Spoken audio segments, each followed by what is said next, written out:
So it looks like we are now live streaming on. So I'm just going to check my phone and see, and then I will, because it doesn't tell me on. Yeah, we are. We are literally live.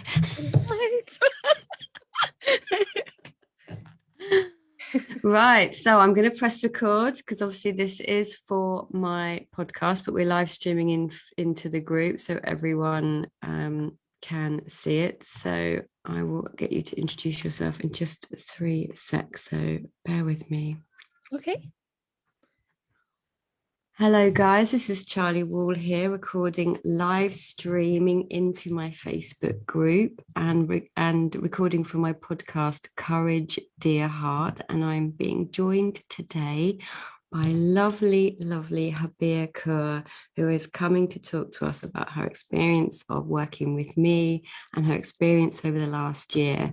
And just welcome to you, Habir.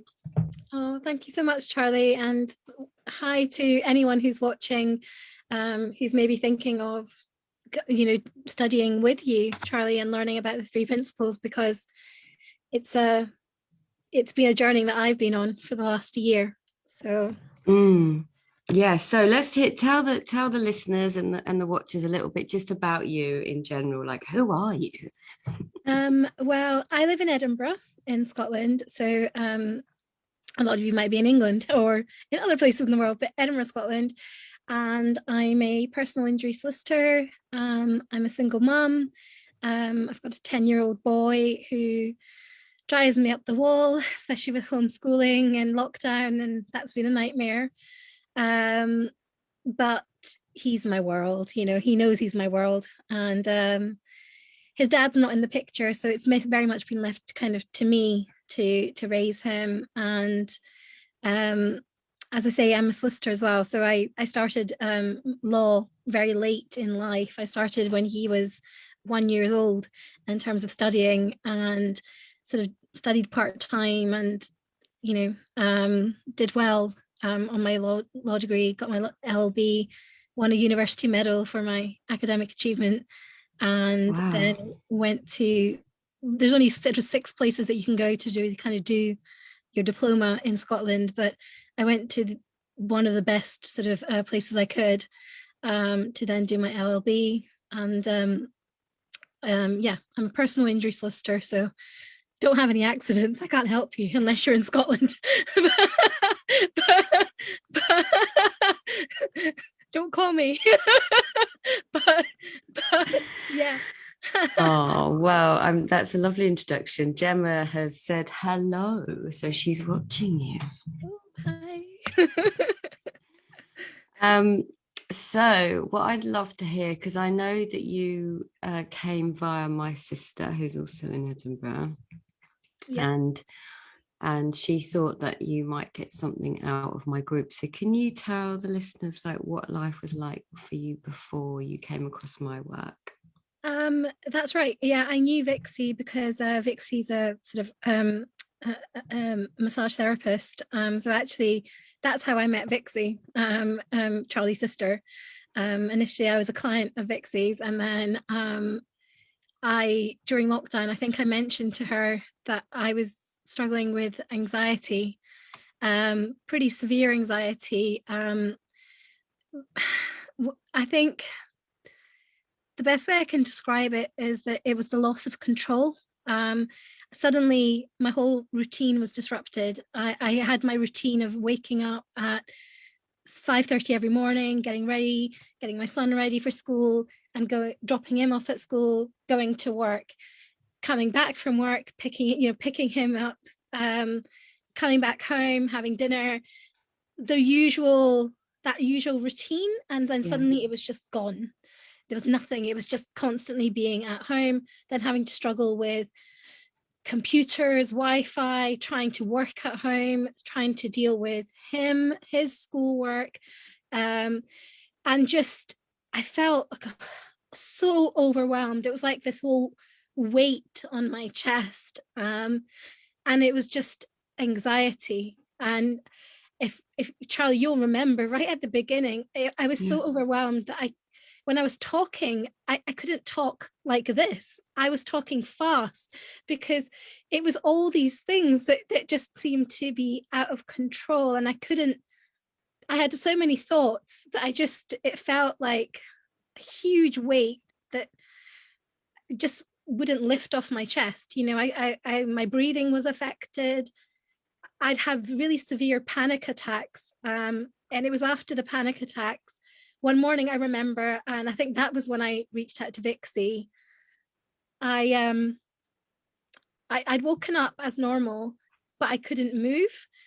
And I couldn't scream either. It was just this huge weight on my chest. And my breathing was very sort of shallow and short and sharp. And I just couldn't get a breath. I couldn't take a deep breath. I just couldn't do it. And I was crying. And I just felt it was horrible. It was the worst experience of my life. And eventually I got my breathing under control and I was able to get up. But it was the height of the anxiety. I think it was at that point where I just thought, no, I don't understand. I don't know what's happening. And yeah, that sounds really incredibly frightening. it really was. And then when I spoke to Vixie, it didn't take her long to mention you. She said, well, I think my sister can help. And then I think she introduced me to your free program initially. And then I started listening to things that were being said on the group and the thread, and then got involved in the circle, I think. And that's when I did the freedom program. And I actually did the freedom program twice. So once wasn't good enough for me. I had to do it twice. because Well, no, what I do is I offer it, like those that have done it before, they're not allowed. I offer them the opportunity to come back and join in the group calls, right? So like, I mean, yes, you did it twice, but I think it was wonderful to have you as part of that community, and still is. Yeah, I mean, I think I needed to do it. I mean, if anyone's watching this thinking, oh, she did it twice, why did she do it twice? Well, the reason I did it twice, and I'm going to explain why I did it twice, was because of the group chats. The group chats that we had twice a week, they were my lifeline, and I didn't want to stop having those group chats because the circle and the ladies that we have on the freedom program, and even in the She Connects circle group, the Facebook group, the bond is so tight, with the ladies, that it's such a safe place to share your anxiety and or your overwhelm or your thinking, and for them to share their feelings. And whatever anyone says, it doesn't matter what the thing is. It could be grief, it could be a terrible day at home. There's always something in what they say that resonates with you as a woman. And there's always something to learn. And I'd always feel, even if I didn't say anything on a chat, I'd learn so much from what the others were saying, and the advice that you were saying, giving them. There was always something to learn. And that's why I went through it twice. I'm just going to pause you there, Habir, because you spoke about the circle and then the freedom program, and then you were talking about the circle. So what I want you to, because there's going to be people who are listening to this going, what is the circle? What is the freedom? Like, what is she talking right. about? Okay. So of course you came to me and you were feeling desperate by the sounds of it. And you did join. So the free group that we have is the Facebook free support group. She finds freedom from habit, self-loathing and anxiety. And then we have the add-on group, which is the circle group.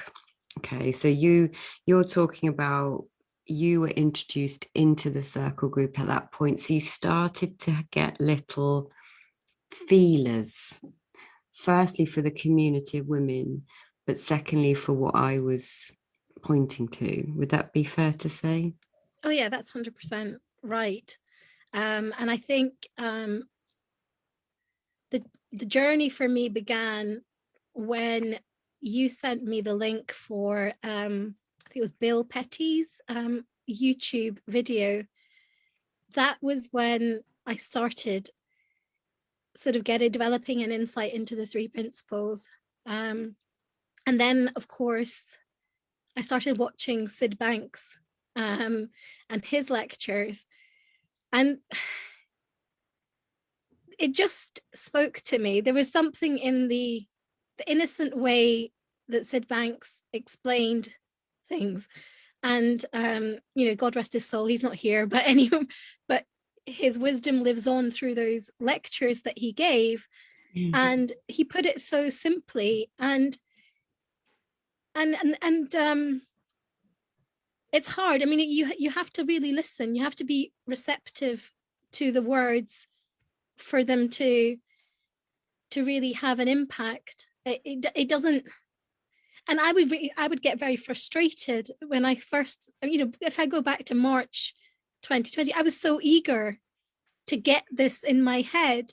And I remember you saying it just won't click like that. It's gonna take time, and you just have to. Sometimes you have to watch things over and over again. And I'd have to find a time that my brain was quiet and calm enough for me to really listen to those videos, to even your videos, when you were talking about just everything, really, just anxiety and just gosh, I can't remember the subjects, but there was so many. Like, there was the beautiful ones that were all beautiful. The comfortable in your own skin. So yeah, fun. those 5 videos are in the free group under the units. Just to hold, if you can hear something, it's because I've got my microphone on, everybody, if you're listening to this, and my son has decided to come down and start banging around in the kitchen. So if you can hear banging, I apologize to listeners who are listening to this on the podcast.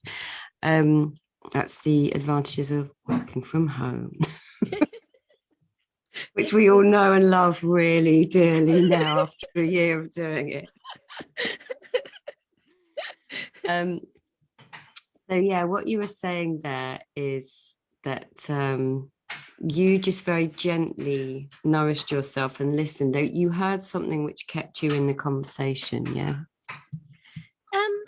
Yeah, very much so. I think it was a very drip, drip, drip, slow process for me. Yeah, and, me too. It was never, initially I would feel very anxious because I used to, because anxiety was my thing.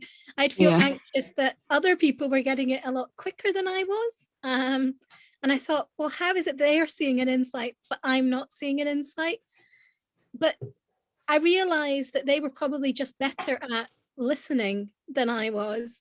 And eventually it just started to sort of drip into my brain that I just needed to find that time of the day.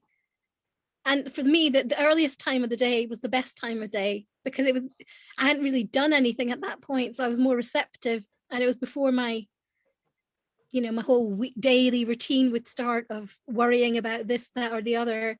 And I thought just having that half hour in the morning was the best time for me to listen to the videos and really sort of take on board some of the good messages, that I am enough, and whatever the situation is, I have got this.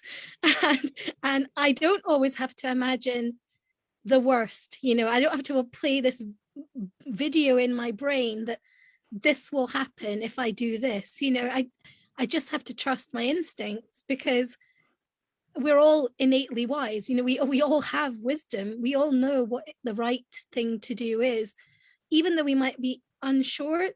The actual unsure part of us is actually just what you call the lizard brain. It's that, it's not that we don't know what we want to do, but we just question it. We're questioning what we want to do, and we know innately, we always know what we want to do, what we should do.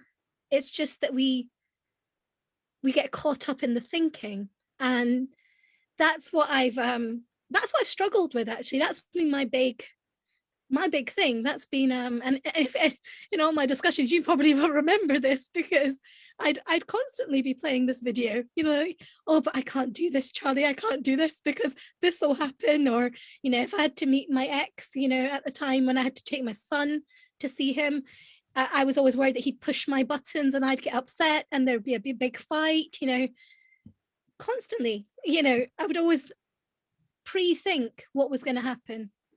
Yeah, well, I think it was Gemma on the group this morning that called it futurizing. And I just thought that's actually quite a great word, isn't it? And what we mean by that is in a moment, and this is, you know, what I used to do as well, especially with the chronic anxiety, is just future catastrophize, future plan, future control, future all of it, worry about all of it, think it was all on me to sort it out, them out, me out. And that's what we learn about this, isn't it? That what you just said there so beautifully, you know, like I am enough, I have got this. And all that worrying actually just drives me, you know, around the bend somewhat. It did drive me around the bend. I'm not saying it drove you around the bend, but No, it did. And absolutely, before we started the live, I told you I was even worrying about this because I'm not 100% perfect. You know, I think that's another thing, that people think that you do this and a year from now or 2 years from now, you're going to be the model of sanity. Well, no, because life isn't like that. Life isn't a straight path. Life is like the waves of the ocean. You know, it's constantly up and down, and you can't expect it to be straight and even, and you can't expect to be 100% calm either, because you will get, I'm not a Zen master, you know.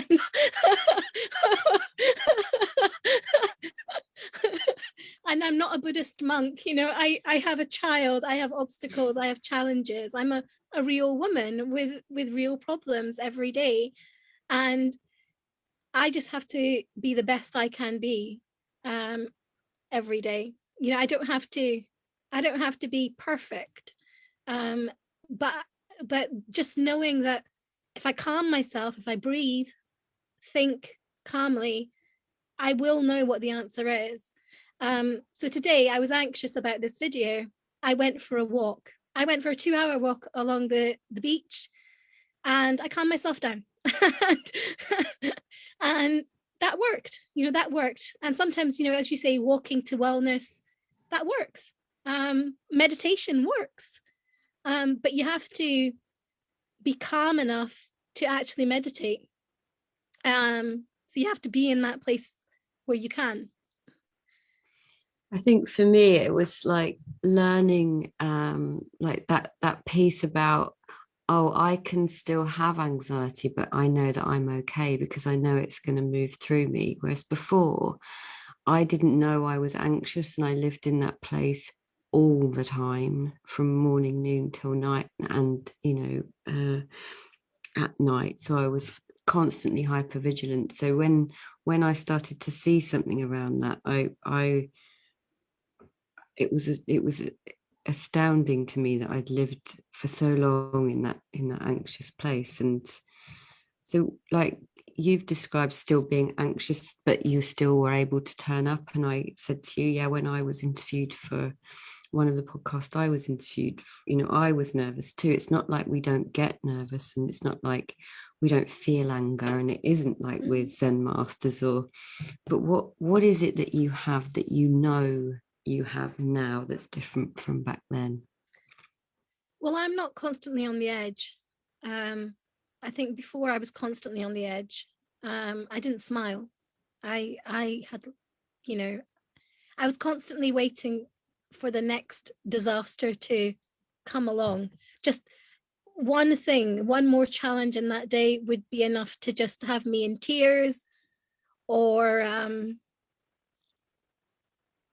or blow off the handle. You know, I'd either lose it one way or another. I'd either get really, really angry and get angry whoever was in my path that day would get it, or,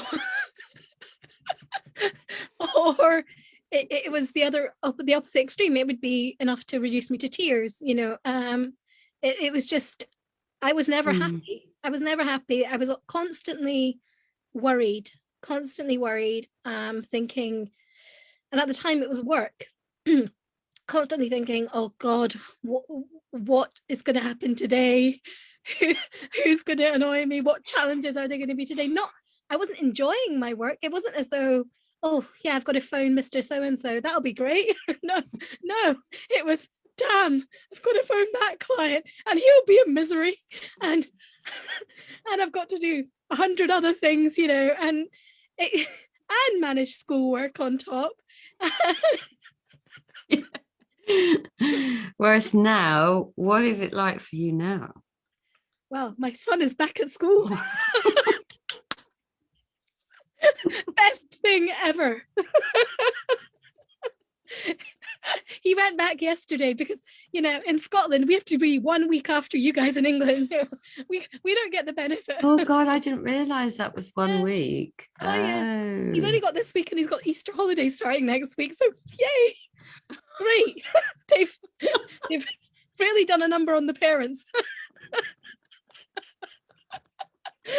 I know. But still, he's back. He's back, and you are lighter. How would you describe yourself now compared to last year? Well, even before, when he was at home, bless him. Even before, I think I should say this. There were, for me, stress manifested itself in a very physical way. I started losing patches of hair. So I was losing, my hair was falling out in clumps, and from March up to December, my period stopped as well. So I was 41 at the time, 42 now, and I thought I was going through early menopause. So I was speaking to my GP about this. Obviously, I wasn't sleeping very well either. And the lack of sleep and all those other things, I think, were leading to sort of confusion, lack of focus. So these were all kind of things I could see as symptoms of menopause or perimenopause. And I spoke to a really nice doctor, actually. And she said, you're too young. There's no way that this is caused by this. But then she started talking about what else was happening in my life. And she was very keen to sort of push me down the route of antidepressants. And I said, no, I'm doing counseling at the moment, and I want to give this a bash. I want to try and see if this will work for me. But yeah, there was that conversation with my GP, which made me feel uncomfortable because everything was being done by phone at the time as well. So that in itself isn't a great way to talk about anxiety. Stress, no. Yeah, so I just felt, no, I don't really want the drugs being pushed on me. And obviously gave the 3 principles a chance and the freedom program a chance.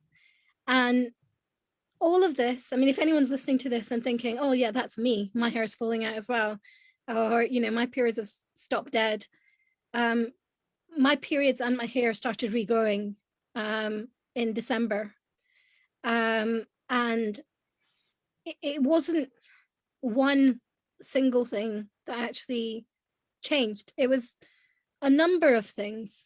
I started caring about myself.